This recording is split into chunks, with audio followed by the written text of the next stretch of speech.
Hello everyone, welcome to Swapna kitchen and blogs. ఈ వీడియోలో మనం టమాటో రైస్ని చాలా సింపుల్గా క్విక్గా ఎలా ప్రిపేర్ చేసుకోవాలో ఇప్పుడు చూద్దాం.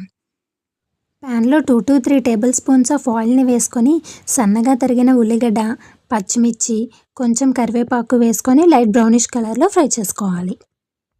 ఒక బిర్యానీ ఆకు, 2 లవంగాలు, ఒక జాజి పువ్వు, హాఫ్ టమాటో వరకు చిన్న చిన్న పీసెస్గా కట్ చేసుకొని ఒక టమాటోని ప్యూరీలా ప్రిపేర్ చేసుకొని వేసుకోవాలి.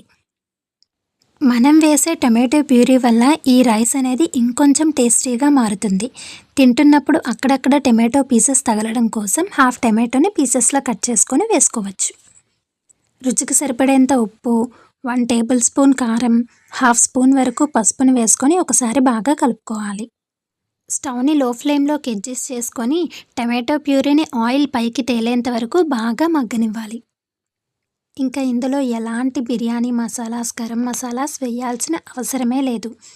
ఇప్పుడు నేను చెప్పిన ప్రాసెస్లో కనుక టమాటో రైస్ని ప్రిపేర్ చేస్తే బిగినర్స్కి కూడా పర్ఫెక్ట్గా వస్తుంది.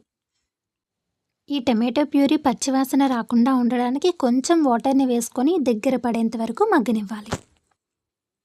స్పైసీగా ఏదైనా తినాలనిపించిన పిల్లల లంచ్ బాక్స్లోకైనా ఎక్కువ టైం లేకపోయినా ఇది బెస్ట్ రెసిపీ. చూస్తున్నారు కదా, ఇలా వాటర్ అంతా ఇంకిపోయి టమాటో గుజ్జులా మగ్గుతూ ఉన్నప్పుడు ఆల్రెడీ పొడి పొడిగా వండి పెట్టుకున్న అన్నాన్ని అందులోకి వేసుకొని ఒకసారి బాగా కలుపుకోవాలి. ఆ టమాటో ప్యూరీ అంతా అన్నానికి బాగా పట్టేలా ఒక 5 minutes పాటు కలుపుకోవాలి. లాస్ట్లో కొత్తిమీరతో గార్నిష్ చేసుకొని వేడివేడిగా సర్వ్ చేసుకోవడమే.